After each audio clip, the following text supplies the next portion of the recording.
पाठ को आगे बढ़ाते हैं साना साना हाथ जोड़, जो मधु काकरिया की रचना है। और इसमें हमने पढ़ा कि किस तरह गंतोक से आगे का सौंदर्य जो था वो सभी सैलानियों को सफ़र का आनंद दे रहा था। लेखिका आगे बताती हैं कि ऐसा लग रहा था जैसे मेरा अस्तित्व जो है वो खत्म हो रहा है और मैं प्रकृतिस्थ हो रही हूँ, अर्थात प्रकृति में ही लेखिका गुम हो रही थी। लेखिका को लग रहा था कि उसका अंदर बाहर सब एक हो गया था, उसकी आत्मा ईश्वर के निकट पहुँच गई लगती थी। मुंह से सुबह के बोल निकल रहे थे और जब लेखिका का इंद्रजाल टूटा तो उन्होंने अतीव सौंदर्य को देखा।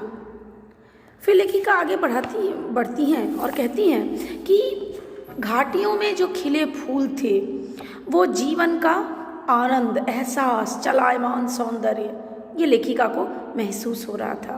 प्रकृति अपने श्रेष्ठतम रूप में जो है वो सामने थी। लेखिका जिधर गर्दन घुमाती सौंदर्य दिखाई देता। चारों ओर इंद्रधनुषी रंग छटा बिखेर रहे थे और इतना प्राकृतिक सौंदर्य देखकर लेखिका जो है कहती है कि आगे चलने पर मुझे लग रहा था, एक जगह लेखिका ने देखा कि वहाँ लिखा हुआ था थिंक ग्रीन, और उसको देख करके लेखिका को लगता है मानो ब्रह्मांड का अद्भुत सौंदर्य वहाँ बिखरा पड़ा है। सभी कुछ एक साथ सामने आ रहा था। लगातार बहते झरने, पूरे बेग से बहती तिस्ता नदी, सामने धुंध, ऊपर आसमान में बादल, और दुर्लभ ये नज़ारे जो थे वो दुर्लभ थे। अपने को निरंतर दे देने की अनुभूति लेखिका के अंदर, और वहीं कहीं लिखा था थिंक ग्रीन। लेखिका को लगता है जैसे अंदर बाहर सब एक हो गया है। ऐसा लग रहा था कि मातृत्व और श्रम साधना साथ साथ चल रही है। और वहीं एक व्यक्ति ने बताया कि पहाड़ी औरतें जो हैं मौत की परवाह नहीं करती और जो है वहाँ काम करती हैं। आसपास जो वृक्ष हैं उसमें प्रियुता और रोडोडेंड्रो के फूल खिले थे, सब अपने अपनी लय, तान और प्रवाह में बहते हुए, और चरे वेति गणना लघुचेत साम की कल्पना को चरितार्थ करते हुए, यानी चलना ही जीवन है, रुकना तो छोटे हृदय वालों का काम है। लेखिका को जो भी कुछ कह रहे थे उनको सुनती और लेखिका चुप हो जाती थी। लेखिका को लग रहा था कि ये 14,000 फीट की ऊंचाई पर लेखिका आगे बढ़ रही थी और सौंदर्य, वास्तविक सौंदर्य जो कि लेखिका को अतीन्द्रिय संसार जो था उसको खंड खंड कर रहा था, और उनका जो अपना महान होने की जो भावना थी वो सूखी टहनी सा टूटकर वो भावना गिर रही थी।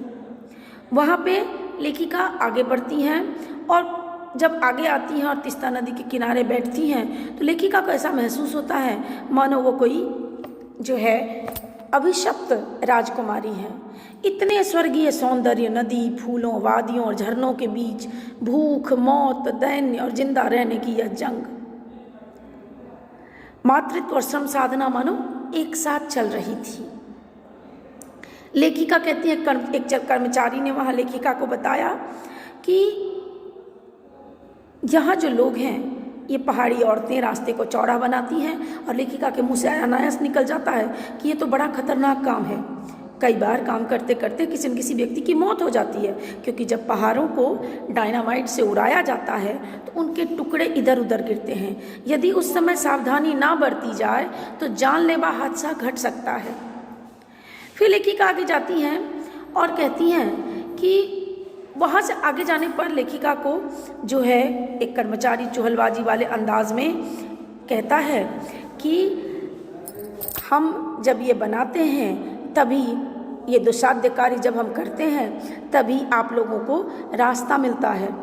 और तभी लेखिका को ध्यान आता है कि रास्ते में एक जगह उन्होंने सिक्किम सरकार का बोर्ड लगा देखा था जिस पर लिखा था ever wondered Who defied death to build these roads? क्या कभी आपने को आश्चर्य हुआ है कि किसने मौत को झुठलाया है इन सड़कों को बनाने के लिए, क्योंकि उन सड़कों को बनाने के लिए सदैव मृत्यु से लड़ना पड़ता है।